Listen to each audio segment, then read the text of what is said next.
Good morning and welcome to coffee time sip and see. నేను నారాయణ రెడ్డి. మన దినపత్రికలోని ముఖ్యమైన వార్తలను విశ్లేషించుకునే కార్యక్రమం కాఫీ టైమ్ సిప్ అండ్ సికి స్వాగతం. మరి ఈరోజు మనతో ఉన్నారు సీనియర్ జర్నలిస్ట్ నూగుతోటి శరత్ గారు. మరి వారిని అడిగి ఈరోజు ప్రధాన దినపత్రికల్లో ముఖ్యమైన అంశాలు ఏంటో ఒకసారి చూద్దాం.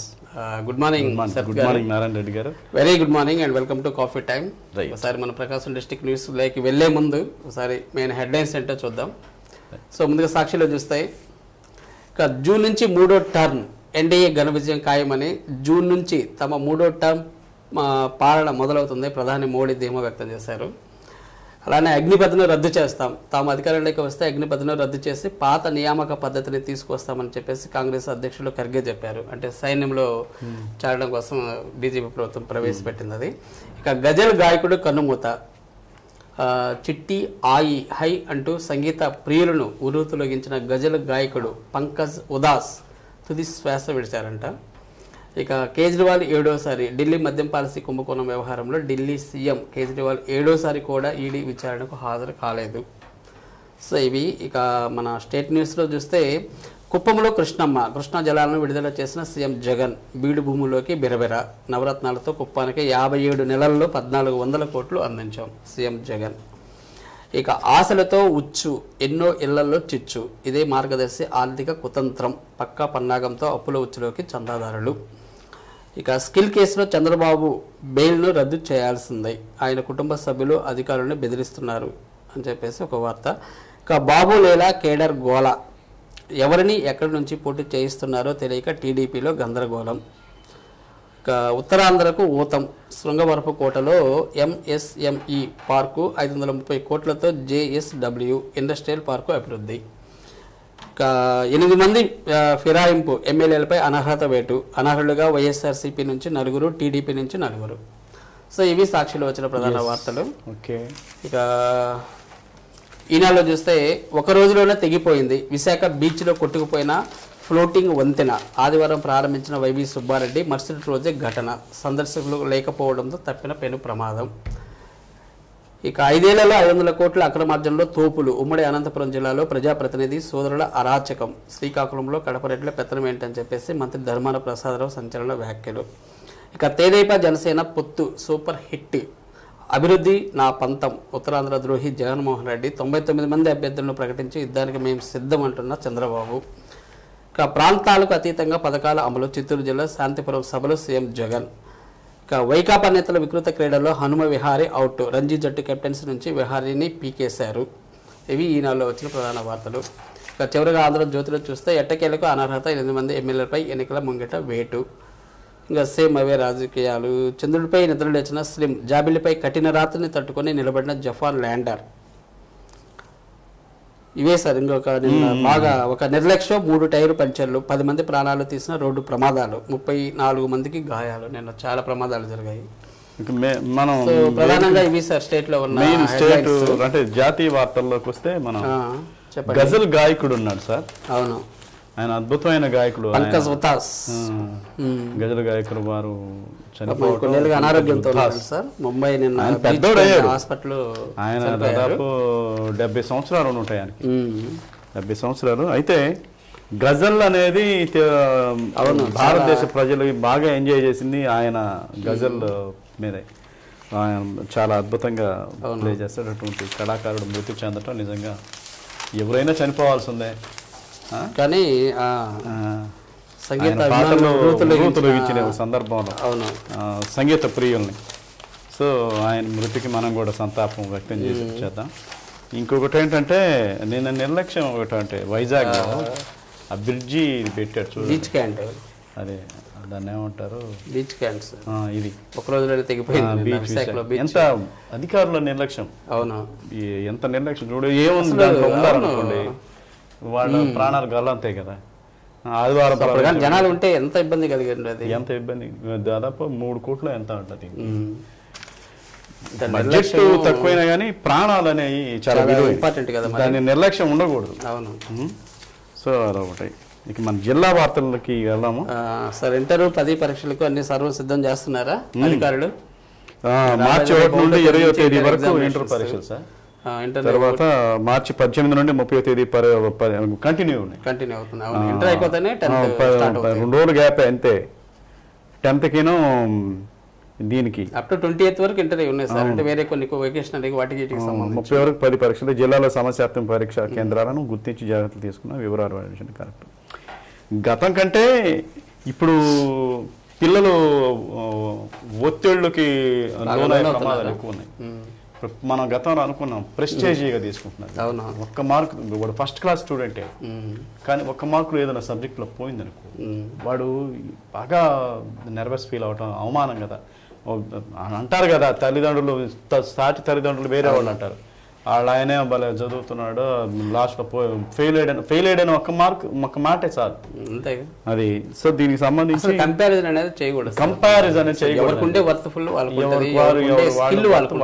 కేవలం ఎడ్యుకేషన్ ఒకటే కాదు కదా. టోటల్గా ఇంటర్ పరీక్షల కోసం ఇంటర్మీడియట్ పరీక్షలు మార్చి 1 నుంచి పరీక్షల్లో 44,733 మంది విద్యార్థులు హాజరవుతున్నట్లు. అందులో మొదటి సంవత్సరం 21,570 మంది, రెండో సంవత్సరం 23,163 మంది విద్యార్థులు ఉన్నారన్నారు. 69 పరీక్షా కేంద్రాలు ఏర్పాటు చేసినట్లు, వాటిలో 5 సమస్యాత్మక కేంద్రాలు ఉన్నట్టు ప్రత్యేక నిఘాతో పాటు అదనపు బందోబస్తు ఏర్పాటు చేశారన్నారు. ఇంటర్ పరీక్షలకు 69 మంది చీఫ్ సూపరింటెండెంట్లు, 69 మంది డిపార్ట్మెంట్ ఆఫీసులో, 23 మంది కస్టోడియన్లు, 43 మంది అడిషనల్ చీఫ్ సూపరింటెండెంట్ నియమించినట్లు. ఫ్లయింగ్ స్క్వాడ్లు, షూటింగ్ స్క్వాడ్లు ఇవన్నీ ఏదైనా విద్యార్థులు అనే వాళ్ళు పరీక్షలు అనేటప్పటికీ ఒక ఫోబియా నుండి బయటపడాలి. ఆ కళాశాల యాజమాన్యాలు కూడా వాళ్ళ గురించి వాళ్ళని ముందు ఎడ్యుకేట్ చేయాలి. అరే బాబు పరీక్షలు నార్మల్ డేస్ లో వాళ్ళు ఎలా ఉన్నారో, వాళ్ళ ఆలోచన తీరు ఎలా ఉందో ఎగ్జామినేషన్స్ అప్పుడు కూడా అలాగే ఉండాలి. ఇక్కడ రాసిందే కదా అక్కడ రాసేది కాకూడదు, ఇక్కడ రాసిందే కదా అక్కడ రాసేది. కాకపోతే జాగ్రత్తగా రాయాలనేది చెప్పాలి. విద్యార్థులు మెయిన్ మానసిక స్థిరత్వాన్ని కోల్పోకుండా చేయటమే ప్రతి కళాశాల జరగాలి. జరిగితేనే ఈ ఆత్మహత్యలు అనేవి ఉండవు. మొన్న ఒక టీచరు చెప్తా ఉంది, మా కూతురు భలే ఇంటెలిజెంట్ స్టూడెంట్, పబ్లిక్ మీటింగ్లోనే నన్ను ఫెయిల్యూర్ తలని చేసింది, 1 మార్క్ తోటే చనిపోవటం ఎంతవరకు కరెక్ట్, రేపు ఆ మార్క్ తోటే పాస్ అవ్వచ్చు, ఇంకా ఎక్కువ మార్కులు చదువుతా, ఆమె భవిష్యత్తు బంగారం బావటం కావచ్చు. చిన్న మనస్పర్ధతోటనే చిన్న 1 మార్కు దగ్గర పోతే ప్రాణాలకు పోతే పెంచిన తల్లిదండ్రులు మేము అనేది చాలా ఆవేదన భరితం. పిల్లలు షార్ట్ టెంపర్గా ఇప్పుడు హైపర్ ఆలోచిస్తున్నారు పిల్లలు. గతంలో మనల్ని ఎంత కొట్టినా కూడా తుడుచుకుని వెళ్ళేవాళ్ళం, పట్టించుకునేవాళ్ళం కాదు. కానీ ఇప్పుడు పిల్లలు అలా కాదు, సున్నితంగా ఉన్నారు. ప్రతిదీ సమస్యగా ఆలోచిస్తున్నారు, చిన్న విషయాన్ని కూడా పెద్ద సమస్యగా ఆలోచిస్తున్నారు. సో ఎగ్జామ్స్ అనేవి జీవితంలో ఒక భాగం అండి. మన ఎదుగుదలకు ఒక మెట్టు. పేరెంట్స్ కూడా వాళ్ళకి అది చెప్పాలి, చదవండి, నిర్లక్ష్యం లేకుండా చదవండి. చాలా మంది తల్లిదండ్రులు కానీ రాను పాస్ అవు చాలు, నువ్వేమి పెద్ద ఆలోచన పెట్టుకోకూడదు. కొంతమంది అట్లా కాదు, ఆఫీసుల్లో ఎక్కువ వాళ్ళు అదే ఆలోచిస్తుంటారు. ఉద్యోగస్తుల్లో ఎక్కువ ఈ టెన్షన్ పెట్టే పిల్లల మీద. చదువుకునే వాళ్ళు మామూలు కూలి పని చేసుకునే వాళ్ళు పాస్ అవరా బాబు అంటారు. వీళ్ళేంటంటే ప్రెస్టేజ్కి పోయి వాళ్ళ కంటే ఎక్కువ మార్కులు రావాలి, వాడికి తక్కువ రావాలి, ఇలాంటి పిల్లల మీద ఆలోచనలన్నీ తీసుకెళ్లి వాళ్ళ మీద రుద్దుతారు. సో మొత్తం మీద ఇంటర్ పరీక్షలకు సర్వం సిద్ధం జరుగుతూ ఉంది. కలెక్టర్ వారికి సంబంధించి అన్ని డిపార్ట్మెంట్ వాళ్ళని పిలిపించి శానిటేషన్ వాళ్ళని, మెడికల్ వాళ్ళని, పోలీస్ సిబ్బంది అందరూ ఉంటారు దీంట్లో. అవును. సో దానికి సంబంధించి సిద్ధం చేసినట్టు రివ్యూ వాళ్ళకి మౌలిక వసతులు కల్పించాలి. మంచి చూడడానికి, శుభ్రంగా టేబుల్స్ రాయడానికి అట్మాస్ఫియర్ క్రియేట్ చేయాలి. ఎగ్జామినేషన్స్ అప్పుడే వాళ్ళు చదువుకోవడానికి ఫ్యాన్ లేకుండా, ఒక్క బస్తా వాటర్ లేకుండా, సరైన టేబుల్స్ లేకుండా, ఇలాంటి కాకుండా అటువంటి సమస్యలు లేవండి. మన కింద కూర్చొనే కదా రాసాం. ఇప్పుడు అన్ని పాఠశాలల్లో ఫ్యాన్లు ఉన్నాయి, బల్లలు ఉన్నాయి. ఇక మారుమూల ప్రాంతాల్లో ఇక తప్పదు, అది కింద కూర్చొని రాసేవాడు ఉంటారు. కొన్ని నాడు నేటి కేంద్రంలో అయినట్టే. ఓకే సార్, ఇంకా సిద్ధం సభకు భారీగా తరలి రేపు ఇప్పుడు నాకు తెలిసి 3 సభలు అయిపోయినట్టుంది. 3 అయిపోయింది, ఇది 4వది చివరిది. 4వది మన ప్రకాశం జిల్లాకు ప్రకాశం జిల్లా సంబంధించి 6 నియోజకవర్గాలు అనుకుంటా. నిన్న మద్దిపాడులో వైఎస్ఆర్సీపీ నాయకులతో సమన్వయంగా మేరుగు నాగార్జున ఏర్పాటు చేయడం జరిగింది.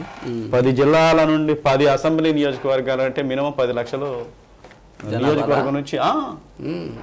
నియోజకవర్గం నుంచి మినిమం 1,00,000 ఉండేటట్టుగా భారీగా జరుగుతుంది. 10 లక్షల మంది టార్గెట్ వాళ్ళకి. అదే అంతే 80% ఆర్టీసీ బస్సులు లేవు ఈ మధ్య అసలు మొత్తం వాటికే కాలేజీ బస్సులు స్కూల్ బస్సులు కాలేజెస్ మీరు చూసారా మన జగన్మోహన్ రెడ్డి గారి సభకి ఎక్కడ ఆదోని నుండి వచ్చింది. ఇదే ఆదోని నుండి అంటే అక్కడ నుంచి కూడా బస్సులు చాలక ఈ జరుగుతా ఉన్నాయి. ఇది ప్రభుత్వ కార్యక్రమం కాదు కదా, రాజకీయ కార్యక్రమమే అయినా కానీ కాలేజీలకి సెలవులు ఇవ్వటం ఏంటి? ప్రైవేట్ కాలేజీ బస్సులకి ఏమంటే డీజిల్ కొట్టిస్తారు, గవర్నమెంట్ ఆర్టీసీ బస్సులకి డబ్బులు కడతారు సార్. కానీ స్కూల్స్ కి కాలేజీకి సెలవులు ఇవ్వటం అనేది ఎంతవరకు కరెక్ట్? అదే ఆలోచించుకోవాలి, ప్రభుత్వం ఆలోచించుకోవాలి, అధికారులు. చాలా వ్యతిరేకత ఉంది దానిపైన కూడా, అది కొంచెం ఇబ్బందికరమైన అంశం. సో దీని మీద రేపు భారీగా జరిగే కార్యక్రమానికి పోస్టర్ కూడా ఆవిష్కరించారు మేరుగు నాగార్జున గారు. సార్ ఇది ప్రతి ప్రభుత్వంలో ఉండేదండి. అవును, ప్రజల సమస్యను వాళ్ళు ఆలోచించాలి, కానీ వాళ్ళు సక్సెస్ మీద చూస్తారు. కంచె చేను వేసినట్లు చేయాల్సింది బాధ్యతగా ఉండాల్సిన వాళ్ళే బాధ్యత తప్పడం అనేది కరెక్ట్ కాదు కదా. ట్రావెలింగ్ అనేది సమస్య కదా, సామాన్య ప్రజలు ఎన్ని విధాలుగా ఇబ్బందులు పడతారు. ఒక్కరోజు కదా ఏమవుతుంది అన్నట్టుగా. ఇక వ్యక్తి కొట్టారని ఎస్ఐ కానిస్టేబుల్ నాకు ఇది కొత్త వార్త అండి, నాకు వండర్గా అనిపించింది. జనరల్ గా పోలీస్ స్టేషన్లో సామాన్యుడు పోతే కేసు విషయంలో వాళ్ళు మాట్లాడడం, గట్టిగా మాట్లాడడం, దెబ్బ వేయటం జరుగుతూ ఉంటుంది. కానీ ఇది మీకు వినిపిస్తా. చిరు వివాదాన్ని రాజీ చేసుకున్నారని చెప్పేందుకు పోలీస్ స్టేషన్కి వెళ్లిన ఓ వ్యక్తిని కొట్టి గాయపరిచిన కేసులో ఎస్ఐ బరగాని జగన్మోహన్ రావు, ప్రస్తుతం తిరుపతి సిసిఎస్ కానిస్టేబుల్ కాసా అరుణ్ కుమార్ ప్రస్తుతం చీరాల ప్రభుత్వ రైల్వే పోలీస్ స్టేషన్లో 3 ఏళ్లు జైలు శిక్ష, ఒక్కొక్కరికి 23,000 జరిమానా విధిస్తూ 8వ అదనపు జిల్లా జడ్జి డి అమ్మన్న రాజా సోమవారం తీర్పునిచ్చారు. విషయం ఏంటంటే ప్రాసిక్యూషన్ ప్రకారం బాపట్ల జిల్లా ఇది మనం వినాలి, ఎందుకంటే బాపట్ల జిల్లా జే పంగులూరు పోలీస్ స్టేషన్లో 2016లో ఎస్ఐగా జగన్మోహన్ రావు, కానిస్టేబుల్ గా కాసా కిరణ్ కుమార్లు విధులు నిర్వహిస్తున్నారు. అదే పోలీస్ స్టేషన్ పరిధిలో కోటపాడు గ్రామానికి చెందిన నేలపాటి ఇమ్మానేలు, మండ వెంకటేశ్వర్లు మధ్య 2,000 కూలీ డబ్బు సంబంధించి వివాదం ఘర్షణగా గాయపడ్డారు వాళ్ళు. దీంతో ఇరువురు అద్దంకి ఆసుపత్రిలో చికిత్స పొంది పోలీసులు ఫిర్యాదు చేసుకున్నారు. జనరల్ కదా, ఈ నేపథ్యంలో గ్రామ పెద్దలు జోక్యం చేసుకుని ఇద్దరి మధ్య రాజీ కుదిర్చారు. గోళమూడి తిరుపాలు మరి కొంతమంది పెద్దల పోలీస్ స్టేషన్ వెళ్ళి ఇద్దరు రాజీ కుదుర్చుకున్న విషయాన్ని ఎస్ఐకి చెప్పారు. ఈ విషయం ఎస్ఐ ఆగ్రహించి పరస్పరం ఫిర్యాదులు చేసుకున్న వారిని ఒకరిని కొడుతుండడంతో పాటు తిరుపాలు అభ్యంతరం తెలిపారు. దీంతో ఆగ్రహించిన ఎస్ఐ కానిస్టేబుల్ అభ్యంతరం వ్యక్తం చేసి తిరుపాలుని ఉడాబాయించడం పాటు చక్కా పట్టుకుని ఇచ్చుకుంటూ రబ్బర్ ట్యూబ్తో కొట్టి వదిలేశారు. రాజీ చేసుకున్నారా బాబు, మేము మీరు రాజీ చేసుకునేది మేము కదా చేయాల్సింది, కేసు పెట్టాం కదా, మాకు చెప్పకుండా మీరు ఎట్లా రాజీ చేసుకుంటారని కొట్టడం. దీనిలో కరెక్ట్ శిక్ష విధించడం జరిగింది. 2016లో ఇలాంటి చాలా అరుదు.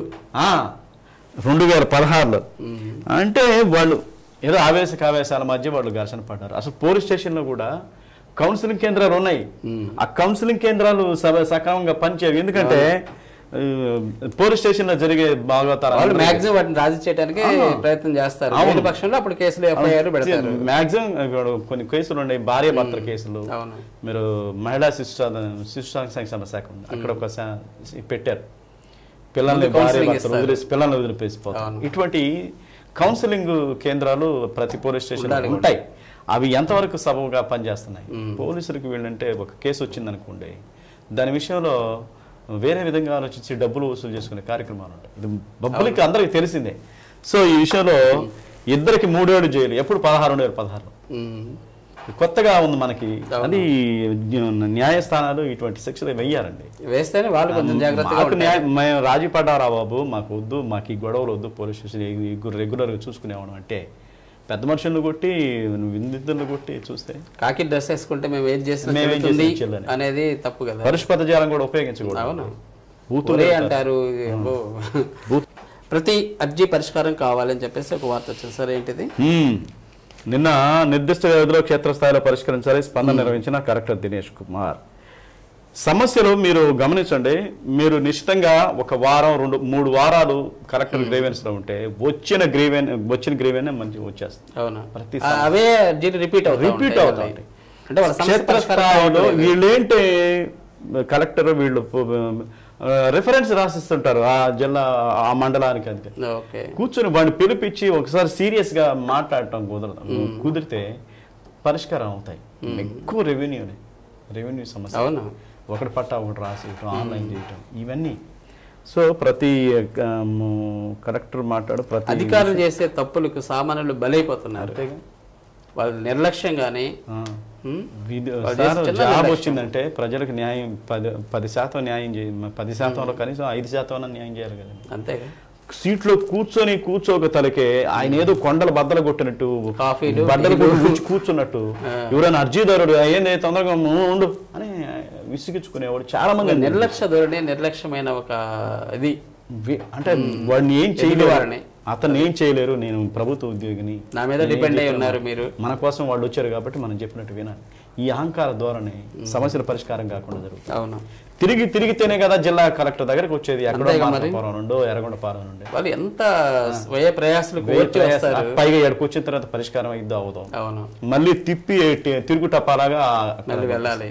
ఇటువంటి కలెక్టర్ గారు సీరియస్ గా తీసుకు ప్రతి అర్జీని పరిష్కరించాలి అని చెప్పడం జరిగింది. రెగ్యులర్ ప్రాసెస్ సమస్యలు అనేవి ఎప్పుడు ఉంటాయి. కాకపోతే పరిష్కారమై కొత్త సమస్యలు అయితే రాకుండా చూడాలి. అది అర్జీదారుడు మొన్న వచ్చాడు, ఎందుకు వచ్చాడు అని సీరియస్ అది. ఓకే, ఇక ప్రశాంతంగా ఎన్నికల నిర్వహణకు చర్యలు. ఇక ఎన్నికల కోడి కూస్తుంది కదా ఇక త్వరలో ఏప్రిల్లో. అవును, దీనికి సంబంధించి చర్యలు చేపడతారు. నెల ముందే సెకండ్ వీక్ లో రాబోతుంది కదా నోటిఫికేషన్. నోటిఫికేషన్ తో సంబంధం లేకుండా వాళ్ళకు నెల పరిధిలో ఉంటుంది. ఎక్కడెక్కడ పోలింగ్ బూతులు ఉన్నాయి, సమస్యాత్మక కేంద్రాలు, అక్కడ రౌడీ షీటర్లు ఎంతమంది ఉన్నారు, వీటన్నిటి మీద ముందుగానే రివ్యూ చేసుకుంటున్నారు. చాలా బ్యాక్గ్రౌండ్ వర్క్ ఉంది. స్పందన ఫిర్యాదులపై చట్ట పరిధిలో విచారణ సత్వరం అందేలా చూడాలని పోలీసులు సూచించారు. గెలాక్సీ భవన్లో సోమవారం నిర్వహించారు.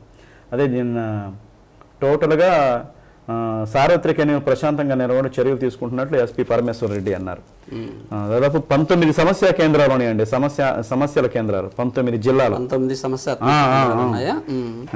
కనిగిరి ట్రాఫిక్ సమస్య, మన ట్రాఫిక్ సమస్య కూడా ఉంటాయి. వీటన్నిటి మీద మద్య షాపులు కూడా ఎత్తేస్తారు. ఆ రోజంతా మద్య షాపులకు సంబంధించి రౌడీ షీటర్లను అరెస్ట్ చేయటం, ముందుగానే పగడ్బందీ వాళ్ళ ఆధీనంలో తెచ్చేసేసుకుంటారు. రిగ్గింగ్ జరిగే ఏ ప్రాంతాలు ఉన్నాయి దాని మీద ఎన్నికల ప్రశాంతంగా నిర్వహణకు చర్యలు చేపడుతున్నట్లు ఏదైనా ధైర్యంగా సామాన్యుడు ధైర్యంగా పోలింగ్ బూత్కి వెళ్ళి ఓటు వేయాలి. ఖచ్చితంగా అటువంటి అట్మాస్ఫియర్ని వీళ్ళు క్రియేట్ చేయాలి అధికారులు. ఓకే, వైద్య విద్యకు లేదు ఉపకారం ఈనాడులో వచ్చింది. అది వాటికి ఇవ్వట్లేదు. మొదటి వారం ఇవ్వాల్సి ఉండగా వీళ్ళకి నిన్నటి వరకు బిల్లులు అప్లోడ్ చేసే వెబ్సైట్ కూడా అందుబాటులో లేకుండా పోయింది. హౌస్ సర్జన్లు, పోస్ట్ గ్రాడ్యుయేట్ విద్యార్థులు, సీనియర్ రెసిడెంట్లు పారితోషికం కోసం ఎదురు చూస్తున్నారు. ఒక్కొక్కడికి ఏంటంటే హౌస్ సర్జన్లకు నెలకు 22,000, పీజీ విద్యార్థులకు 50,000, సీనియర్ రెసిడెంట్లకు 60,000 వరకు ఉపకార వేతనంగా చెల్లిస్తారు. ఒంగోలు నగర ప్రభుత్వ వైద్యశాలలో 6 నెలలుగా ఈ ఊసే లేదు. 6 నెలల నుంచి. సో దీని మీద ఈ వార్త వచ్చిందిగా 250 మంది విద్యార్థులు వాటి కోసం ఎదురు చూస్తున్నారు. ఇప్పటికైనా జీతాలు ఇస్తారా అని. MBBS 4 గంటల పాటు చదవాలంటే వాళ్ళకు ఇబ్బంది కదా. ఈ ఆర్థిక ఇబ్బంది లేకపోతే వాళ్ళు ప్రశాంతంగా చదువుకుంటారు. అధికారులు కూడా దాని మీద ఫార్వర్డ్ చేయరండి. సీరియస్ గా దాని మీద దృష్టి సారించరు. సో దానివల్ల విద్యార్థులు ఇబ్బంది పడుతున్నారు. ఓకే శరత్ గారు, థ్యాంక్ యూ వెరీ మచ్. కొన్ని ముఖ్యమైన అంశాల మీద కొంచెం చక్కటి విశ్లేషణ అందించారు. Thank you. మరి చూసారు కదండి ఈనాటి కాన్ఫిడెన్స్ పరిచే కార్యక్రమం. తిరిగి రేపు ఉదయం 8:30 శ్రీ సత్య న్యూస్లో మరిన్ని తాజా వార్తలతో మీ ముందు ఉంటాం. అంతవరకు చూస్తూ ఉండండి శ్రీ సత్య నెట్వర్క్. నమస్కారం.